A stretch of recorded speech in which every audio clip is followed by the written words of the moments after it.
നമസ്കാരം. എല്ലാവർക്കും പ്രാർത്ഥനാ തീർത്ഥത്തിന്റെ പുതിയൊരു വീഡിയോയിലേക്ക് സ്വാഗതം. നമ്മുടെ ജീവിതത്തിലെ സകല ദുഃഖ ദുരിതങ്ങളും തീർത്ത് ജീവിതത്തിലേക്ക് ഐശ്വര്യവും സമ്പൽ സമൃദ്ധിയും നിറയ്ക്കാനായിട്ട് സാക്ഷാൽ ഭഗവതി ആദിപരാശക്തി കടന്നു വരുന്ന മറ്റൊരു നവരാത്രി കാലം കൂടി പിറന്നിരിക്കുകയാണ്. നമുക്കെല്ലാവർക്കും അറിയാം, ഇന്ന് നവരാത്രിയുടെ ഒന്നാമത്തെ ദിവസമാണ്. സാധിക്കുന്ന എല്ലാവരും ക്ഷേത്രങ്ങളിൽ പോയി തൊഴുതിട്ടുണ്ടാകാം, വീട്ടിൽ 5 തിരിയിട്ട് നിലവിളക്ക് തെളിയിച്ചിട്ടുണ്ടാകാം, അഖണ്ഡ ദീപം തെളിയിച്ചിട്ടുണ്ടാകാം, ദേവിയെ പ്രാർത്ഥിച്ചിട്ടുണ്ടാകാം, ദേവിക്ക് നിവേദ്യങ്ങളൊക്കെ സമർപ്പിച്ചിട്ടുണ്ടാകാം. അപ്പോൾ ഇതൊക്കെയും നമ്മൾ ചെയ്യേണ്ടതായിട്ടുള്ള കാര്യങ്ങളാണ്. നമുക്കറിയാം, ഇന്ന് മുതൽ 11 ദിവസമാണ് നവരാത്രി വരുന്നത്. അതായത് ഇന്ന് തിങ്കളാഴ്ച മുതൽ സെപ്റ്റംബർ 22 തിങ്കളാഴ്ച തുടങ്ങുന്ന നവരാത്രി ഒക്ടോബർ 2 വിജയദശമി വരെ നീണ്ടു നിൽക്കുകയാണ്. 11 ദിവസമുണ്ട് ഇപ്രാവശ്യം. ഈ 11 ദിവസത്തിനുള്ളിൽ എപ്പോഴെങ്കിലും നിങ്ങൾക്ക് സമയമുള്ള ഒരു ദിവസം മതി, വീടിനടുത്തുള്ള ദേവീക്ഷേത്രത്തിൽ ഞാനിന്നിവിടെ പറയുന്ന ഈ ഒരു പുഷ്പാഞ്ജലി ഒന്ന് ചെയ്യുക. ഒത്തിരി ആളുകൾക്ക് ഞാൻ നവരാത്രി സമയത്ത് ഈ ഒരു വഴിപാട് പറഞ്ഞു കൊടുത്തിട്ടുണ്ട്. ആരൊക്കെ ഈ പുഷ്പാഞ്ജലി നവരാത്രി ദിവസങ്ങളിൽ അമ്പലത്തിൽ പോയി ചെയ്തിട്ടുണ്ടോ അവരുടെയൊക്കെ ജീവിതം രക്ഷപ്പെട്ടിട്ടുണ്ട്. ജീവിതത്തിൽ വലിയ നേട്ടങ്ങൾ ഉണ്ടായിട്ടുണ്ട്. ജീവിതത്തിലെ എല്ലാ ദുഃഖവും സങ്കടവും തീർത്ത് എല്ലാ ദുരിതങ്ങളും തീർത്ത് ജീവിതം രക്ഷപ്പെടാൻ ഭഗവതിയായിട്ട് കാട്ടിത്തന്ന ഒരു വഴിയാണ് ഇതെന്നുള്ളത് നിങ്ങൾ തിരിച്ചറിയുക. അതുകൊണ്ട് ഇന്ന് മുതൽ 11 ദിവസം സമയമുണ്ട്. അതിൽ എപ്പോഴാണോ നിങ്ങൾക്ക് ദേവീക്ഷേത്രത്തിൽ പോയിട്ട് ഈ ഒരു വഴിപാട് നടത്താൻ സാധിക്കുക, ആ ഒരു ദിവസം നിങ്ങൾ തന്നെ തിരഞ്ഞെടുത്ത്, നിങ്ങൾക്ക് സമയമുള്ള ദിവസം തിരഞ്ഞെടുത്ത് പോയിട്ട് ഈ ഒരു വഴിപാട് നടത്തുക. അപ്പോൾ ഇന്നത്തെ വീഡിയോയിൽ ഞാൻ പറയാൻ പോകുന്നത് ഈ ഒരു പുഷ്പാഞ്ജലിയെക്കുറിച്ചും ഈ പുഷ്പാഞ്ജലി എവിടെ എങ്ങനെയാണ് നടത്തേണ്ടത് എന്നതിനെക്കുറിച്ചുമാണ്. തീർച്ചയായിട്ടും നിങ്ങളുടെ ജീവിതത്തിൽ വലിയ മാറ്റം കൊണ്ടുവരാൻ സഹായിക്കുന്ന ദിവസങ്ങളാണ് ഈ 11 ദിവസവും. അപ്പോൾ അതിൻ്റേതായിട്ടുള്ള രീതിയിൽ നിങ്ങൾ കാര്യങ്ങൾ ചെയ്തു കഴിഞ്ഞാൽ വലിയ മാറ്റങ്ങൾ തന്നെ, വലിയ പ്രതീക്ഷകൾ തന്നെ, വലിയ നേട്ടങ്ങൾ തന്നെ നിങ്ങളുടെ ജീവിതത്തിൽ ഉണ്ടായിരിക്കും. അപ്പോൾ നമുക്ക് വീഡിയോയിലേക്ക് കടക്കാം. അതിനു മുന്നേ നിങ്ങൾ പുതിയതായിട്ടാണ് എൻ്റെ ചാനൽ കാണുന്നത് എന്നുണ്ടെങ്കിൽ ദയവേത് ചാനൽ ഒന്ന് സബ്സ്ക്രൈബ് ചെയ്യുക. തൊട്ടടുത്ത് തന്നെ ഒരു കുഞ്ഞു ബെല്ലൈക്കൺ ഉണ്ട്, അതോടൊന്ന് പ്രസ് ചെയ്യുക. അതിൽ ഓൾ എന്നുള്ള ഓപ്ഷൻ സെലക്ട് ചെയ്ത് കഴിഞ്ഞാൽ എൻ്റെ എല്ലാ വീഡിയോസിനും നിങ്ങൾക്ക് നോട്ടിഫിക്കേഷൻ കിട്ടുന്നതായിരിക്കും.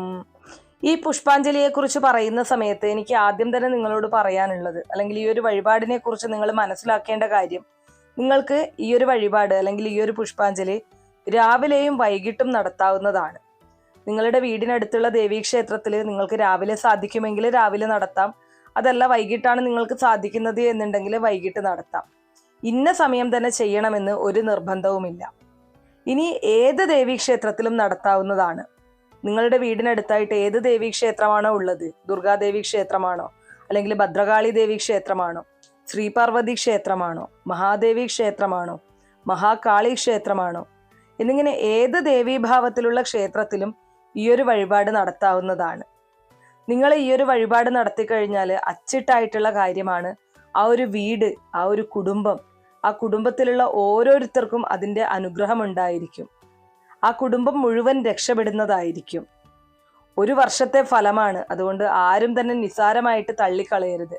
എല്ലാവർക്കും അവരവരുടേതായിട്ടുള്ള തിരക്കുകളാണ്. എന്നിരുന്നാലും ഈ 11 ദിവസത്തിനുള്ളിലായിട്ട് ഈ ഒരൊറ്റ കാര്യം നിങ്ങളെ കൊണ്ട് ചെയ്യാൻ സാധിച്ചു കഴിഞ്ഞാൽ ദേവിയുടെ എല്ലാ അനുഗ്രഹവും നിങ്ങളെ തേടിയെത്തുന്നതായിരിക്കും. നിങ്ങളുടെ കുടുംബത്തിലേക്ക് കയറി വരുന്നതായിരിക്കും ദേവി. അപ്പോൾ നിങ്ങൾക്കിത് 3 രീതിയിൽ ഈ ഒരു വഴിപാട് ചെയ്യാവുന്നതാണ്. ഒന്ന്, നിങ്ങളുടെ വീടിനടുത്ത് ദുർഗാദേവി ക്ഷേത്രമുണ്ടെങ്കിൽ ദുർഗാദേവി ക്ഷേത്രത്തിൽ ചെയ്യാം, ഏറ്റവും നല്ലതാണ്. അതല്ല മറ്റ് ദേവീക്ഷേത്രമാണ് ഉള്ളത് എങ്കിൽ അവിടെ ചെയ്യാം. ഇനി അതുമല്ല എങ്കിൽ നിങ്ങളുടെ കുടുംബക്ഷേത്രം ദേവീക്ഷേത്രമാണെങ്കിൽ അവിടെയും ചെയ്യാവുന്നതാണ്. അപ്പോൾ ഈ ഒരു പുഷ്പാഞ്ജലി നിങ്ങൾ ദുർഗാദേവി ക്ഷേത്രത്തിലാണ് ചെയ്യുന്നത് എന്നുണ്ടെങ്കിൽ അവിടെ ചെയ്യേണ്ട ആ ഒരു ചിട്ട ആദ്യം തന്നെ ഒന്ന് പറയാം. ഏറ്റവും ആദ്യം നിങ്ങൾ ചെയ്യേണ്ട കാര്യം, നിങ്ങൾക്ക് ഏത് ദിവസമാണോ സാധിക്കുന്നത് ആ ദിവസം കുളിച്ച് ശുദ്ധിയും വൃത്തിയോടും കൂടി ശുഭ്രവസ്ത്രം ധരിച്ചുകൊണ്ട് നിങ്ങൾ ആ ക്ഷേത്രത്തിൽ പോവുക എന്നുള്ളതാണ്. പോകുന്ന സമയത്ത് നിങ്ങളുടെ വീട്ടിലുള്ള എല്ലാ കുടുംബാംഗങ്ങളും നിങ്ങളുടെ കൂടെ ആ ക്ഷേത്രത്തിലേക്ക് വന്നു കഴിഞ്ഞാൽ അത് തന്നെ ഏറ്റവും പുണ്യകരമായിട്ടുള്ള കാര്യമാണ്. ഇപ്പോൾ വീട്ടിലുള്ള എല്ലാവർക്കും വരാൻ സാധിച്ചില്ല എന്നുണ്ടെങ്കിൽ വീട്ടിൽ ആർക്കാണോ വരാൻ സാധിക്കുന്നത് അവരെല്ലാവരും കൂടെ പോവുക. അതാണ് ഏറ്റവും ആദ്യം ചെയ്യേണ്ട കാര്യം. ഭഗവതിക്ക് ഏറ്റവും ഇഷ്ടമുള്ള കാര്യമാണ് കുടുംബം ഒന്നടങ്കം അമ്മയെ കാണാൻ ചെല്ലുക എന്ന് പറയുന്നത്. അപ്പോൾ അങ്ങനെ അവിടെ പോയി പ്രാർത്ഥിക്കുന്നത് പോലും നിങ്ങളുടെ ജീവിതത്തിൽ സർവ്വ ഐശ്വര്യങ്ങളും നൽകും എന്നുള്ളതാണ്. ഇനിയിപ്പോൾ ഈ ഒരു കാര്യം പറഞ്ഞതുകൊണ്ട് വീട്ടിൽ മറ്റാർക്കും വരാൻ സൗകര്യമില്ല, ഒരാൾ തനിച്ചാണ് പോകുന്നത്, അങ്ങനെ പോയത് കൊണ്ട് ഫലമില്ല എന്നൊന്നും ആരും വിചാരിക്കേണ്ട. അപ്പോൾ നിങ്ങൾക്ക് അങ്ങനെ കുടുംബസമേതം പോകാൻ സാധിക്കുന്നില്ല എന്നുണ്ടെങ്കിൽ നിങ്ങൾ തനിച്ചു പോയി ഈ ഒരു വഴിപാട് നടത്തിയാലും മതിയാകും. ഇനി ശ്രദ്ധിക്കേണ്ട കാര്യം, ദേവീക്ഷേത്രത്തിൽ പോകുന്ന സമയത്ത് നമ്മൾ ഒരു കാരണവശാലും വെറും കൈയോടുകൂടി പോകരുത്. അമ്മയെ കാണാൻ നമ്മൾ പോകുന്ന സമയത്ത് നമുക്കൊരു നാണയ കിഴി കൊണ്ടുപോകാം. എങ്ങനെയാണ് കിഴി കെട്ടേണ്ടത്? നമ്മുടെ വീട്ടിലുള്ള എല്ലാവരുടെയും തലയ്ക്കുഴിഞ്ഞ് ഓരോ നാണയം വാങ്ങിക്കണം. അതായത് 1 രൂപ നാണയം എടുക്കാം, 2 രൂപ നാണയം എടുക്കാം, 5 രൂപ നാണയം എടുക്കാം. നിങ്ങളുടെ കയ്യിൽ ഏത് നാണയമാണോ ഉള്ളത്, വീട്ടിൽ 5 അംഗങ്ങളാണ് ഉള്ളത് എന്നുണ്ടെങ്കിൽ 5 നാണയങ്ങൾ എടുത്ത് ഓരോ നാണയം ഓരോരുത്തരുടെ തലയ്ക്കുഴിഞ്ഞ് നമുക്ക് ഒരു പട്ടിൽ കെട്ടാം. ഇങ്ങനെ ഈ നാണയങ്ങളെല്ലാം കൂടെ നമ്മൾ ഒരു ചുവന്ന പട്ടിലാണ് കെട്ടേണ്ടത്. ഇനി പട്ടില്ല എന്നുണ്ടെങ്കിൽ നിങ്ങൾക്ക് അങ്ങനെ തന്നെ കയ്യിൽ വെച്ചും കൊണ്ടുപോകാവുന്നതാണ്. സാധിക്കുന്നവർ പട്ടിലേക്ക് കെട്ടാനായിട്ട് ശ്രമിക്കുക. അപ്പോൾ ഇനി നിങ്ങളുടെ വീട്ടിലുള്ള അംഗങ്ങൾ വരുന്നുണ്ട് ക്ഷേത്രത്തിൽ എന്നുണ്ടെങ്കിൽ അവരുടെ കയ്യിൽ തന്നെ 1 രൂപ നാണയം അല്ലെങ്കിൽ ഒരു നാണയം കൊടുത്താൽ മതിയാകും. ക്ഷേത്രത്തിൽ വെച്ച് തലയ്ക്കുഴിഞ്ഞ് അത് നമുക്ക് ആ ഒരു ഭണ്ഡാരത്തിൽ നിക്ഷേപിക്കാം. അതല്ല ഈ പറഞ്ഞതുപോലെ നിങ്ങൾ തനിച്ചാണ് പോകുന്നത് എന്നുണ്ടെങ്കിൽ എല്ലാവരുടെ തലയ്ക്കുഴിഞ്ഞ് ഓരോ നാണയം വാങ്ങിച്ചതിന് ശേഷം അത് നിങ്ങൾ ക്ഷേത്രത്തിൽ എത്തിയ ഉടനെ തന്നെ ദേവിക്ക് സമർപ്പിക്കുക. ദേവിയുടെ മുന്നിലുള്ള ആ ഒരു കാണിക്ക വഞ്ചിയിൽ നിക്ഷേപിക്കുക. എപ്പോഴും ഇങ്ങനെയുള്ള കാര്യങ്ങൾ പറയുന്ന സമയത്ത് അമ്മമാർ ചോദിക്കാറുണ്ട്, മക്കള് പുറം രാജ്യങ്ങളിലുള്ള ആളുകൾ അല്ലെങ്കിൽ ആ വീട്ടിലില്ലാത്ത ആളുകളുണ്ട്, അവർക്ക് വേണ്ടി നിങ്ങൾക്ക് എന്താണ് ചെയ്യാൻ സാധിക്കുന്നത് എന്നുള്ളത്. അപ്പോൾ നിങ്ങളുടെ വീട്ടിലില്ലാത്ത ഒരു അംഗം, നിങ്ങളുടെ മകനോ മകളോ അങ്ങനെ ആരെങ്കിലും പുറത്താണ്, അവർക്ക് വേണ്ടി നിങ്ങൾക്ക് ചെയ്യണമെന്നുണ്ടെങ്കിൽ അവരെ സങ്കല്പിച്ചുകൊണ്ട് ഒരു കോയിന് എടുത്താൽ മതിയാകും. നിങ്ങൾക്ക് അവരുടെ തലയ്ക്കുഴിയാൻ സാധിക്കില്ലല്ലോ. അപ്പോൾ അങ്ങനെ വരുന്ന സമയത്ത് അവരെ സങ്കല്പിച്ചുകൊണ്ട് ഒരു നാണയം എടുക്കുക. ഇനി അതുപോലെ തന്നെ മറ്റൊരു കാര്യം, നമ്മൾ ഈ ഒരു വഴിപാട് നടത്തി കഴിഞ്ഞ് നമുക്ക് പ്രസാദം തരുന്ന തിരുമേനിക്കുള്ള ദക്ഷിണയും നമ്മൾ കൊടുക്കേണ്ടതായിട്ടുണ്ട്. അത് ഈ ഒരു നവരാത്രി കാലങ്ങളിൽ നമ്മൾ നിർബന്ധമായിട്ടും ചെയ്തിരിക്കേണ്ട കാര്യമാണ്.